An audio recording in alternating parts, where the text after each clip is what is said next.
de retour dans l'Africa Newsroom. Grâce à Rukindikiza, Malika Acher et Jean-Marie Bitomo, nos éditorialistes sont toujours avec nous et tout de suite c'est le dossier du jour.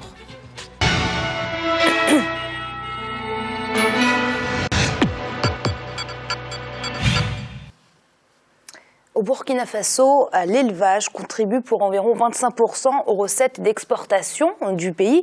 Et il y a un segment de ce secteur que le pays entend dynamiser. Il s'agit de l'aviculture, une filière qui a été frappée de plein fouet par la grippe aviaire, décimant une bonne partie du cheptel. L'heure est donc aujourd'hui à la reconstruction. Reportage de notre correspondant au Burkina Faso, Wendiam Valentin Compaoré.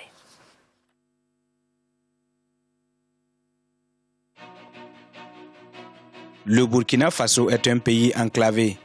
Pays sahélien situé au cœur de l'Afrique de l'Ouest, l'économie du pays repose en grande partie sur l'agriculture et l'élevage. L'élevage, essentiellement extensif, constitue un produit important d'exportation de l'économie après l'or et le coton.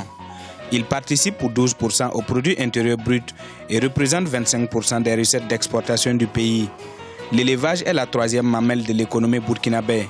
En plus des ruminants, l'élevage de la volaille revêt une importance capitale pour le pays des hommes intègres qui depuis est dans une dynamique de moderniser son aviculture dont plus de 90% est traditionnel.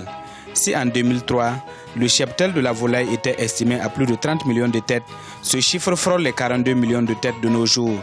Un secteur en pleine croissance. Mais en mars 2015, une épidémie de grippe aviaire touchait le Burkina Faso, décimant une bonne partie du cheptel de la volaille. Comment est structurée l'aviculture au Burkina Faso? Est-il un secteur d'espoir? Comment cette filière a-t-elle survécu à l'épidémie de grippe aviaire survenue il y a seulement 8 mois? L'aviculture, cette méthode d'élevage intensif de la volaille est de plus en plus croissante au Burkina Faso. Des particuliers, des entrepreneurs ou encore des ménages s'y adonnent avec la ferme conviction de moderniser ce secteur. Un secteur prometteur et classé prioritaire au pays des hommes intègres. Vraiment une activité, une filière porteuse sûre qui a été érigée au rang des filières prioritaires du ministère parce qu'elle a effectivement cette grande composante de lutte contre la pauvreté et qu'elle a affaire à des espèces qui ont un cycle court. Donc la volaille, au bout de 6 mois, au bout de 8 mois, donc vous pouvez vendre les produits et les œufs. Donc c'est vraiment une filière qui intervient de façon sûre dans la microéconomie familiale en luttant effectivement contre la pauvreté pour des couches sociales qui sont très généralement défavorisées, à savoir les femmes et les jeunes. La consommation moyenne d'œufs au Burkina Faso est d'environ 8 par personne et par an, contre 50 dans certains pays de la sous-région ouest africaine. Et pour une disponibilité des produits de l'aviculture, des Burkinabés se lancent dans l'activité. Nous sommes ici à Koubri, à une vingtaine de kilomètres de la ville de Ouagadougou, dans la ferme de cet aviculteur modèle Abou Simbel Ouattara. Dans sa ferme de plus de 10 hectares, il réalise un chiffre d'affaires d'environ 2 milliards de francs CFA par an. Sur le même mètre carré que vous aviez quand vous faisiez l'aviculture traditionnelle, vous aviez la possibilité de mettre 5 poules au mètre carré. En aviculture industrielle, vous pouvez mettre autant de poules que vous voulez quand vous mettez les équipements. C'est comme votre parcelle sur laquelle vous construisez une maison que vous couvrez aussitôt de tôle, ou vous décidez de faire un R+2, R+3, R+15. C'est exactement la même chose. Ça vous permet donc, avec le même nombre de mètres carrés, d'avoir un peu plus de poules dans votre bâtiment. Mais surtout, quand on parle d'atmosphère contrôlée, cela veut dire que dans votre bâtiment, autant vous avez mis un nombre d'oiseaux important, autant vous devez assurer une atmosphère viable pour ces animaux. De l'alimentation des poules à la collecte des œufs, tout est automatisé. La conception, c'est-à-dire que de telle manière qu'on n'ait pas à se déplacer pour venir chercher les œufs dans le bâtiment, c'est les œufs qui vont dans le centre de conditionnement. Par un système qui est fait de telle sorte que les œufs roulent dans les cages, parce que les cages ont une certaine pente, qui fait que l'œuf, quand il est pondu, roule sur un tapis que vous voyez en mouvement en ce moment. Ce tapis-là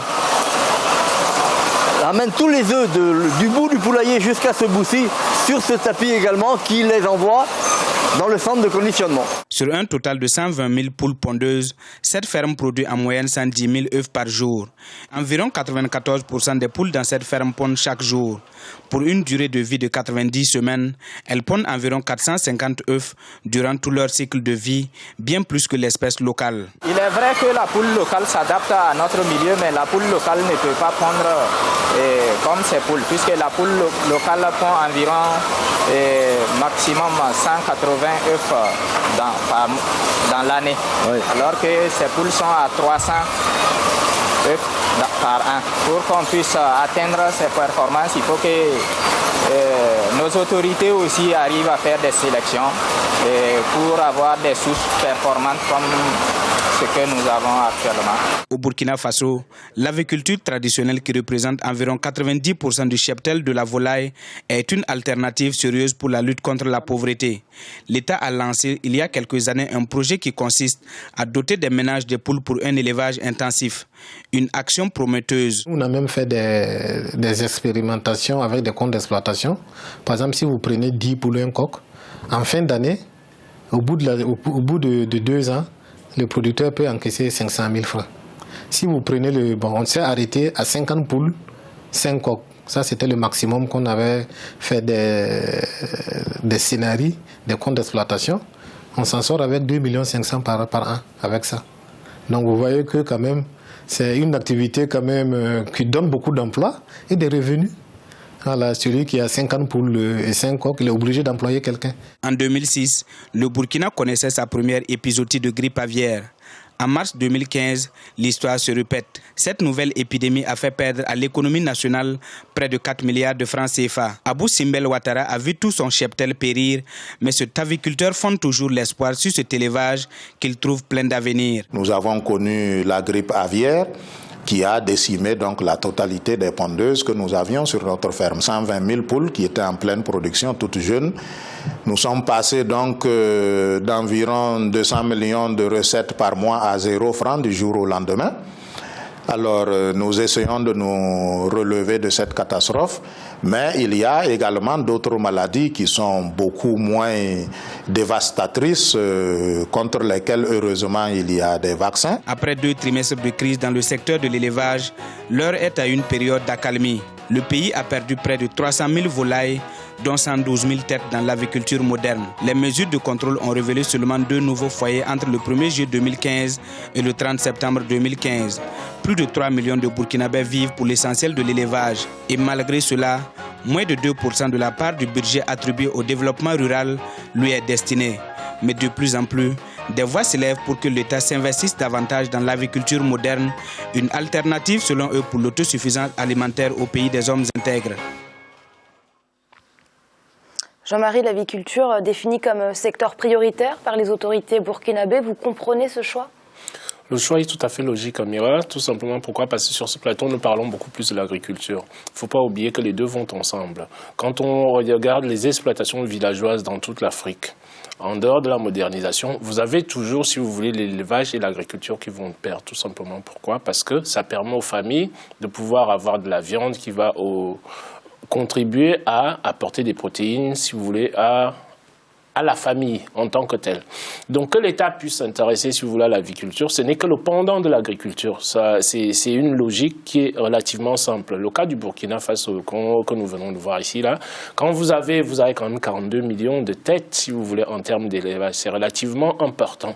Et cet élevage-là permet aussi, c'est-à-dire au pays d'assurer, comment dirais-je, leur suffisance agroalimentaire en termes de quoi ? En termes d'apport en protéines.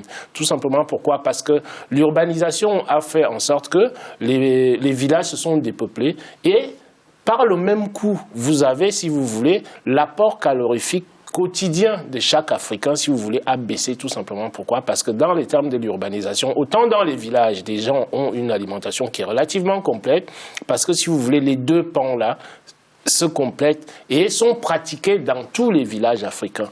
Dès l'instant que l'urbanisation arrive, vous avez la partie santé qui va souffrir là-dessus, tout simplement. Pourquoi? Parce que vous avez moins d'apport de protéines, vous avez des gamins qui sont malades, vous avez les adultes qui n'arrivent pas à avoir un apport en protéines qui soit relativement conséquent pour qu'ils soient maintenus en bonne santé.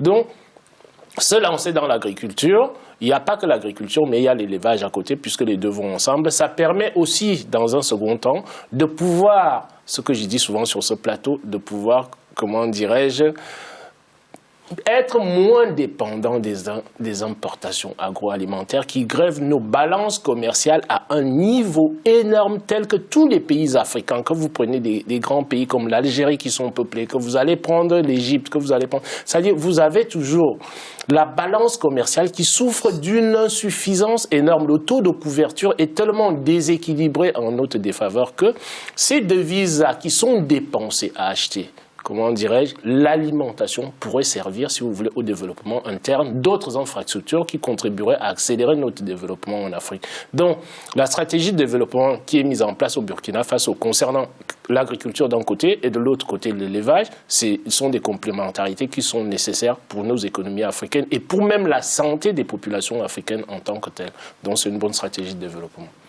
Gracien, l'aviculture, plus précisément, c'est un secteur porteur, un secteur d'avenir ?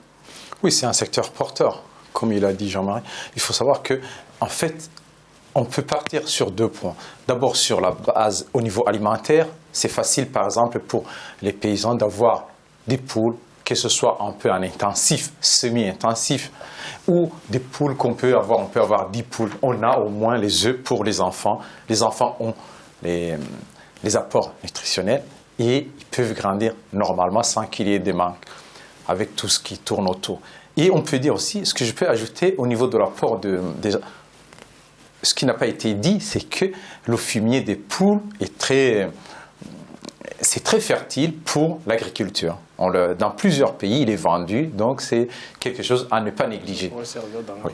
Et sur le plan, d'abord sur le plan financier, c'est qu'il y a un apport déjà pour les petits exploitants. Un apport non pas pour exporter, mais un apport financier pour subvenir aux besoins des ménages, contrairement à ce qu'on peut trouver, par exemple, pour des grosses exploitations, par exemple, que ce soit, si on pense à l'agriculture, que ce soit le cacao, le café, on doit exporter ces par saison. Alors que là, les poules se vendent facilement, les œufs se vendent tout le temps. C'est de l'apport, de l'argent qui vient tout le temps, donc ça permet de subvenir aux besoins quotidiennement, assez régulièrement. Mais en même temps, on ne peut pas demander aux paysans, aux gens d'avoir un élevage assez intensif parce que ça demande beaucoup de moyens et aussi beaucoup de suivi au niveau sanitaire, au niveau aussi, je pense, vétérinaire, biologique, parce que faut pas, on a une perte de toutes les poules. Oui, Malik Gracien parlait du suivi sanitaire, du suivi médical. C'est ce qui a manqué, ce qui a causé ces 2 épidémies. D'ailleurs, la dernière grippe aviaire a fait perdre au pays 4 milliards de francs CFA, manque à gagner considérable. Effectivement, oui, c'est une filière qu'il faut organiser. Quand vous parlez d'organisation, il y a plusieurs volets, notamment la veille sanitaire. C'est très important parce que, comme pour ne pas répéter le désastre qu'a connu le Burkina Faso récemment, il faut absolument avoir des infrastructures justement vétérinaires pour permettre d'agir immédiatement lorsqu'il y a un problème, lorsqu'il y a une épidémie qui commence à se propager. Donc là, c'est un peu le point faible du Burkina Faso et de certains pays africains, c'est l'organisation de la filière sur ce côté-là. Côté sanitaire. Mais il y a aussi un volet sur la formation parce qu'il ne faut pas croire que l'élevage, on a l'impression, souvent, c'est un peu un cliché que l'élevage est une chose facile qu'on apprend de père en fils. Non, c'est autre chose. L'élevage, notamment industriel, c'est aussi, ça demande des formations. Les jeunes ont besoin de formation pour justement améliorer la qualité de la production. Et dès lors que vous améliorez la qualité de la production, vous permettez au pays d'exporter davantage. Vous avez le Burkina Faso a des marchés très intéressants en Côte d'Ivoire et au Ghana. Et c'est justement suite à la fermeture de ces marchés-là lors de la récente épidémie qu'il y a eu une chute de la production. Le Burkina Faso peut aisément prendre le pas, enfin suivre la direction du Nigeria qui était un grand exportateur volaille avant de se reconcentrer sur les hydrocarbures. Donc le Burkina Faso a ses cartes à jouer sur ce terrain-là, mais justement, comme je l'ai dit précédemment, il faut une réorganisation, il faut une véritable planification de la filière, et cela, ça relève de la volonté publique, et on en parle souvent. Et c'est l'heure de passer au rappel des titres. Un premier tour sans incident. L'élection présidentielle ivoirienne de ce dimanche 25 octobre a eu lieu dans le calme, malgré les inquiétudes. À noter tout de même quelques couacs dans certains bureaux de vote qui n'ont pas pu ouvrir à l'heure.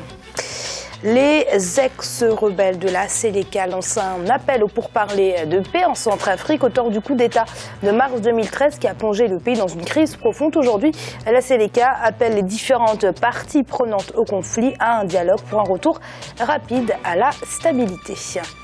Et c'est l'heure de marquer une nouvelle pause. On se retrouve très vite pour la suite de l'Africa Newsroom. À tout de suite.